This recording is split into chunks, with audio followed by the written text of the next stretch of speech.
Shalom saudara yang dikasihi Tuhan, selamat pagi, selamat hari Minggu. Senang dan bahagia rasanya karena masih bisa menyapa saudara lewat khotbah kita pada minggu hari ini.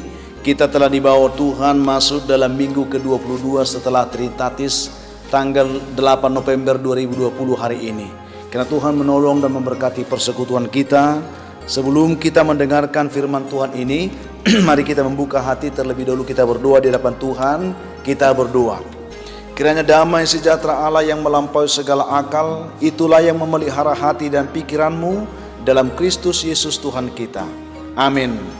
Saudaraku yang dikasihi Tuhan, firman Tuhan yang menjadi khotbah dalam minggu kita hari ini terambil dari kitab 1 Timotius pasal yang kedua ayat 1-7. Demikian bunyi firman Tuhan, saya akan bacakan untuk kita. Mengenai dua jemaat, pertama-tama aku menasihatkan, naikkanlah permohonan doa syafaat dan ucapan syukur untuk semua orang, untuk raja-raja dan untuk semua pembesar, agar kita dapat hidup tenang dan tentram dalam segala kesalehan dan kehormatan. Itulah yang baik dan yang berkenan kepada Allah Juru Selamat kita, yang menghendaki supaya semua orang diselamatkan dan memperoleh pengetahuan akan kebenaran. Karena Allah itu Esa dan Esa pula Dia yang menjadi pengantara antara Allah dan manusia, yaitu manusia Kristus Yesus, yang telah menyerahkan dirinya sebagai tebusan bagi semua manusia. Itu kesaksian pada waktu yang ditentukan. Untuk kesaksian itulah aku telah ditetapkan sebagai pemberita dan rasul, yang kukatakan ini benar, aku tidak berdusta, dan sebagai pengajar orang-orang bukan Yahudi dalam iman dan kebenaran. Demikian jawab pembacaan firman Tuhan yang akan kita renungkan hari ini. Saudaraku yang dikasihi Tuhan Yesus Kristus, tema atau topik khotbah kita hari ini adalah tanggung jawab orang Kristen dalam politik. Ini sesuatu yang menarik sebenarnya kalau kita cermati bagaimana kita memahami tema ini. Tuhan kiranya menolong dan memberkati kita. Ini artinya saudara, topik atau tema ini menuntut sebuah komitmen iman bagi kita. Mengapa tidak? Karena sebagai orang Kristen seharusnya kita bertanggung jawab untuk menciptakan kedamaian, menciptakan ketentraman, ketenangan, dan bahkan kebahagiaan bersama di tengah-tengah masyarakat di mana kita ditempatkan Tuhan di muka bumi ini, saudara. Dan ketika kita melihat tema ini dari teks serta konteks 1 Timotius pasal 2 tadi yang kita sudah baca, di sana kita akan bisa mengerti bahwa ternyata ketika Paulus menulis surat ini kepada Timotius, keadaan pemerintahan Romawi berada di tangan kekaisaran yang sangat kejam, yaitu Nero. Ya, seorang kaisar yang sangat bengis, sangat terkenal dengan kekejamannya memimpin rakyatnya. Termasuk saudara, pada masa itu tidak sedikit orang Kristen yang menderita, yang dibantai, dibakar, mengalami tekanan-tekanan kehidupan yang besar. Bahkan Nero mengkambing hitamkan pada saat itu orang Kristen ketika kebakaran melanda habis kota Roma pada saat itu. Nero mengatakan bahwa orang Kristen penyebab kebakaran itu, sehingga kehidupan kekristenan pun semakin menderita. Itu yang terjadi. Dan untuk pemerintah, pemimpin yang seperti inilah Paulus meminta kepada jemaat kepada Timotius dan jemaat yang dipimpin di Efesus. Dia katakan, berdoalah untuk pemimpin ini, saudara. Memang agak sulit kita pahami. Kita bisa bayangkan kalau kita berada dalam situasi yang seperti itu, mungkin kita akan melakukan pemberontakan dan seterusnya. Tetapi sebagai orang Kristen ada sebuah tanggung jawab moral yang diberikan Tuhan kepada kita, supaya kita selalu mau mengambil waktu mendoakan pemerintah kita. Itu yang dikatakan. Sebagaimana telah dijelaskan di sini tadi, bahwa pemerintah itu, bahwa sebenarnya menurut penjelasan Alkitab, bagaimanapun keadaan pemerintah itu adalah utusan Tuhan. Itu yang perlu. Namun walaupun kebijakannya sebenarnya tidak selalu akan berhubungan dengan kehendak Tuhan, tetapi dimanapun pemerintah ada di muka bumi ini, sesungguhnya itu adalah ada karena kehendak Tuhan. Oleh karena itu, kalau itu kita pahami dengan benar sebagai orang percaya, maka sebagai orang Kristen kita bertanggung jawab mendukung pemerintah kita, mendoakan mereka, setidaknya bersyafaat bagi mereka, saudara. Itu yang ingin kita lihat. Martin Luther pernah berkata, saudara, dia katakan begini, To be a Christian without prayer is no more possible than to be alive without breathing, saudara. Ini yang dikatakan di sini. Kalaupun mungkin bahasa saya kurang lengkap ini, kalaupun belum terlalu pasti untuk mengungkapkan, tetapi saya ingin katakan, saudara, bahwa menjadi orang Kristen tanpa doa adalah sama tidak memungkinkannya dengan hidup tanpa bernapas. Artinya doa itu merupakan napas yang menopang kehidupan kita. Karena hidup yang selalu berdoa adalah salah satu ciri khas kehidupan kekristenan. Sehingga melalui perikop khotbah kita hari ini, kita diajak untuk hidup dalam doa. Berdoa bukan saja untuk diri kita sendiri, tetapi juga berdoa untuk semua orang. Doa yang seperti inilah yang biasa kita sebutkan doa syafaat. Dan Paulus katakan, berdoa syafaatlah untuk pemerintah kita. Kata syafaat sebenarnya di sini sejajar dengan kata syafakat. Kalau kita lihat di saudara, yang berarti simpati, peduli. Sehingga ketika kita menaikkan doa syafaat kepada Tuhan, itu artinya kita peduli, kita bersimpati terhadap pergumulan yang kita gumuli, terhadap sesuatu yang kita doakan itu sendiri. Itu yang kita ingin tahu di sini, saudara. Saudaraku yang dikasihi Tuhan, sebagaimana kalau kita lihat dalam Alkitab, Musa juga pernah bersyafaat bagi umatnya.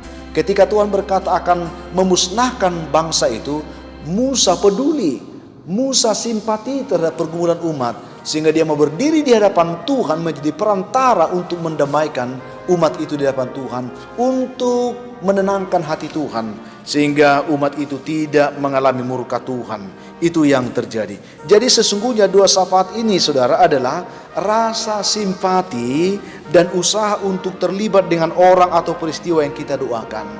Peduli dengan apa yang kita gumuli dalam hidup ini, saudara. Sebagai anggota masyarakat Kristen juga, kita adalah bagian dari warga negara. Jangan pernah berpikir bahwa kita warga negara surga. Memang kita adalah masyarakat surga, tetapi selama kita di dunia ini, kita masih tetap sebagai warga negara. Artinya bahwa proses perjalanan berbangsa ini tidak akan terlepas dan bahkan sangat mempengaruhi kehidupan kita, baik dalam aspek agama, ekonomi, sosial, budaya, politik, dan seterusnya. Oleh sebab itu, saudara, kita harus ambil bagian dalam proses perjalanan berbangsa dan bernegara kita. Jangan tinggal diam. Jangan menjadi warga negara yang vakum, yang berdiam diri. Kita juga perlu tahu bahwa proses berjalannya suatu bangsa tidak terlepas dari sebuah proses politik dan produk politik bangsa itu sendiri, saudara. Karena kebijakan politik sangatlah mempengaruhi segala sendi kehidupan kita, termasuk peribadatan kita sebagai orang percaya, saudara. Ketika kebijakan politik tidak mendukung kita beribadah, kita akan tidak bisa beribadah. Itu yang perlu kita pahami di sini. Sehingga lewat kebenaran ini, saudara, menarik ini untuk kita perhatikan bagaimana Paulus membawa jemaat melihat apa yang dikehendaki Tuhan, ya, supaya mereka benar-benar berdoa untuk pergumulan yang besar ini, supaya mereka diberikan ketentraman, ketenangan oleh Tuhan. Tuhan ingin agar orang Kristen termasuk pemerintah diselamatkan dan memperoleh pengetahuan yang benar akan Tuhan. Karena jelas, saudara, jika pemerintah benar-benar dituntun mengenal Tuhan, tentulah hidup mereka akan berubah dan negara yang mereka pimpin bisa tenang dan tentram, dan jemaat bisa hidup dalam kesalehan dan kehormatan. Itu yang perlu. Tapi kalau pemerintahnya tidak mengenal Tuhan, maka terjadilah persoalan-persoalan yang tidak kita inginkan. Pertanyaan yang perlu kita renungkan di sini, apakah kita sebagai orang Kristen bertanggung jawab terhadap proses dan produk politik yang terjadi di tengah-tengah bangsa kita? Saya ingin katakan, kita bertanggung jawab, saudara. Kita bertanggung jawab. Lalu apa tanggung jawab kita? Dalam penjelasan khotbah saya akan sampaikan ada dua hal tanggung jawab yang perlu kita renungkan selalu dari penjelasan Paulus di sini. Yang pertama, kita bertanggung jawab mendoakan bangsa kita. Kita juga bertanggung jawab terutama para pemimpin dan pembesar kita, supaya mereka memikirkan kedamaian dan kesejahteraan rakyat yang dipimpinnya, supaya mereka tidak hanya memikirkan kepentingan mereka sendiri. Itu yang kita perlu doakan. Kita bertanggung jawab mendoakan pemerintah kita, bukan hanya sekedar agar keajaiban yang membuat mereka buat menjadi sebuah kebijakan mereka berpihak pada kita. Tidak, saudara. Tetapi yang perlu kita pahami di sini, supaya mereka mengenal kebenaran, supaya mereka diselamatkan oleh Tuhan. Karena ketika mereka mengenal kebenaran, mereka diperkenankan Tuhan, maka semua pemikiran-pemikiran mereka, semua hal yang mereka akan hasilkan, kebijakan mereka yang mereka lakukan, tentu akan menjadi kebijakan yang dituntun oleh Tuhan. Pasti akan dalam kebenaran, saudara. Seharusnya kita berdoa bagi pemerintah kita, walaupun para pejabat negara kita belum mengatur secara baik, ya, dan benar tentang hal-hal yang kita katakan tadi. Melalui doa kepada Allah, kita memohon agar para pemimpin kita diberikan hikmat, diberikan hati yang baik untuk mendatangkan ketenangan, untuk mendatangkan ketentraman bagi rakyat yang mereka pimpin. Itu artinya pentingnya kita berdoa. Oleh karena itu, marilah kita mengambil waktu untuk selalu mau mendoakan pemerintah kita, bersafaat bagi bangsa dan negara kita. Itu yang pertama, itu tanggung jawab kita, saudara. Tanggung jawab yang kedua, kita bertanggung jawab menjadi pelopor tercipta dan terjaganya perdamaian, bukan menjadi provokator untuk kekacauan. Mari saudara, kita dituntut Tuhan sebagai pelopor perdamaian. Itu yang kita lihat. Paulus menekankan ini sebagai perwujudan pekerjaan Kristus untuk menjadi pengantara pendamai antara manusia berdosa dengan Allah. Dia memberi dirinya untuk menjadi pelopor untuk pendamaian itu. Demikian hal yang semua orang percaya, kita dituntut oleh Tuhan untuk menjadi pembawa damai. Itu sebabnya kalau kita baca firman Tuhan di dalam Matius 5 ayat 9, di sana dikatakan, berbahagialah orang yang membawa damai, karena mereka akan disebut anak-anak Allah. Sebagai anak Tuhan, dimanapun kita berada, kita bertanggung jawab untuk menciptakan kedamaian. Karena itu firman Tuhan yang lain katakan, dimanapun kita berada, berdoalah untuk tempat di mana kau ada, kota di mana kamu ada. Karena kesejahteraan kota itu pun adalah kesejahteraan bagi kehidupan kita. Saudaraku yang dikasihi Tuhan Yesus Kristus, dua hal ini menurut kami menjadi sesuatu yang harus perlu kita perhitungkan dimanapun kita berada. Menjadi pendoa syafaat bagi bangsa, menjadi pelopor perdamaian. Akan ada banyak persoalan di tengah-tengah bangsa ini, di tengah-tengah masyarakat di mana kita ada. Kalau kita tidak memahami tanggung jawab kita sebagai pelopor untuk menciptakan damai. Demikian halnya ketika kita mendoakan pemerintah kita. Mereka digerakkan hatinya oleh Tuhan untuk menciptakan bagaimana kebijakan yang mendatangkan kedamaian bagi kita. Sehingga tidak hanya kita yang mempelopori perdamaian itu, tapi kebijakan pemerintah pun mendukung inisiatif kita untuk menciptakan damai itu, saudara. Sebagai kesimpulan penutup bagi kita, lewat kebenaran ini, saudara, kita dituntun untuk menjadi pribadi Kristen yang bertanggung jawab sebenarnya. Tanggung jawab orang Kristen itu. Ada tanggung jawab besar yang diberikan Tuhan kepada kita tentang keberlangsungan kehidupan berpolitik sebuah bangsa, termasuklah di negara kita ini. Karena jika kita memperhatikan keadaan bangsa kita hari-hari ini, bukankah telah banyak hal-hal yang memprihatinkan dan memilukan terjadi di tengah-tengah bangsa kita? Kita bisa melihat itu bukan rahasia umum lagi. Ini merupakan sesuatu peringatan dan bahkan ini menjadi sebuah panggilan bagi kita supaya kita mengerti bahwa semua itu diizinkan Tuhan, supaya kita lebih memahami tanggung jawab kita, supaya kita diberi hati oleh Tuhan lebih prihatin, paling tidak kita mau peduli, simpati terhadap pergumulan bangsa ini, bukan berdiam diri dan mengasingkan diri, tetapi mau melibatkan diri untuk selalu mau mengangkat pergumulan bangsa ini dalam doa kita kepada Tuhan setiap hari. Itu yang pertama yang kita lihat tadi, saudara.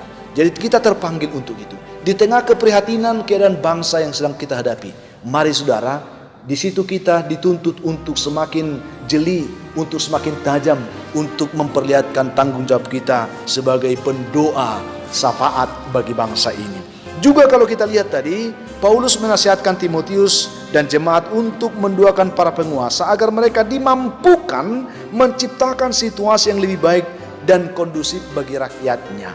Jika mereka mengenal Tuhan oleh karena tertuntun karena doa kita mengenal Tuhan dan kebenaran, mereka akan menghasilkan produk politik yang mendukung kekondusifan, kedamaian, ketentraman, didukung lagi dengan tanggung jawab kita sebagai orang percaya untuk menjadi pribadi pembawa damai. Maka visi perdamaian yang kita akan bawa dengan hasil kebijakan politik pemerintah kita yang juga mendukung terciptanya kedamaian, maka akan terjadilah ketentraman, kebahagiaan dalam kehidupan sebagai bangsa di tengah-tengah negara kita. Itu yang perlu kita pahami, saudara. Sehingga dengan kebenaran ini, saudara, Tuhan akan membukakan hati kita. Sehingga kita perlu tahu saat ini bahwa benar-benar kita mempunyai tanggung jawab, saudara. Sebagai warga negara, sebagai orang Kristen, sebagai orang percaya, kita bertanggung jawab untuk selalu bersyafaat dan selalu bertanggung jawab untuk membawa damai dimanapun kita ditempatkan Tuhan di tengah-tengah bangsa ini. Tuhan memberkati kita, saudara. Tuhan menolong saudara untuk dapat menangkap visi Tuhan lewat kebenaran ini. Kita berdoa, saudara.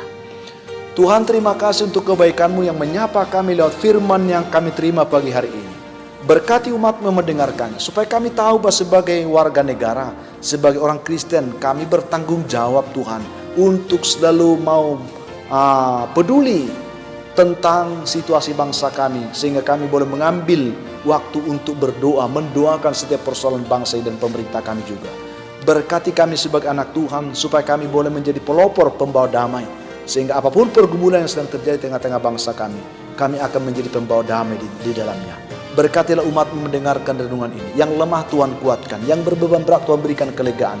Yang dalam pergumulan sakit, ada banyak anak Tuhan saat ini yang sedang terbelenggu dengan sakit penyakit. Hamba hanya mohon belas kasihan Tuhan, tumpangkan tangan-Mu Tuhan, berikan mereka kesembuhan. Yang bergumul untuk pekerjaan, berkati juga mereka. Yang bergumul untuk jodoh, Tuhan sediakan jodoh yang baik bagi mereka. Untuk keturunan, Tuhan buka jalan, berkati buah kandungan mereka. Juga anak-anak kami yang sedang bergumul untuk pendidikan mereka, Tuhan menuntun mereka dengan hikmat dan pengetahuan dari Tuhan. Masih banyak umat-Mu saat ini yang mengharapkan anugerah Tuhan. Berkatilah mereka semua dalam nama Tuhan Yesus. Terima kasih Bapa. Dalam nama Tuhan Yesus kami mengucap syukur. Amin. Saudaraku yang kasih Tuhan Yesus Kristus, apapun keadaan hidup yang kita hadapi sebagai orang percaya, saya ingin katakan, jadilah kuat, tetaplah semangat, bersukacita senantiasa, dan mengucap syukur atas segala sesuatu. Kalau saudara mempunyai beban, pergumulan hidup yang berat, dan saudara rindu didoakan, hubungi kami saudara di nomor telepon yang tertera di layar saudara. Kami selalu siap mendukung saudara dalam doa. Akhirnya saya Pendeta Linti Dongoran, Pendeta GKP Jemaat Khusus Horizon Medan, menyampaikan saudara. Pertama saya ingin sampaikan, kiranya saudara bisa mendukung kami untuk selalu menyebarkan, bisa membantu kami menyebarkan video ini, sehingga ada banyak orang bisa menonton dan diberkati Tuhan. Yang kedua saudara, kalau saudara mengalami kasih Tuhan, saudara bisa menyaksikan itu kepada kami, supaya kami juga bagikan menjadi peneguh iman bagi saudara-saudara kita yang menonton video ini. Akhirnya saya ingin sampaikan selamat hari Minggu saudara. Sampai jumpa di kesempatan lain. Tuhan memberkati saudara. Shalom.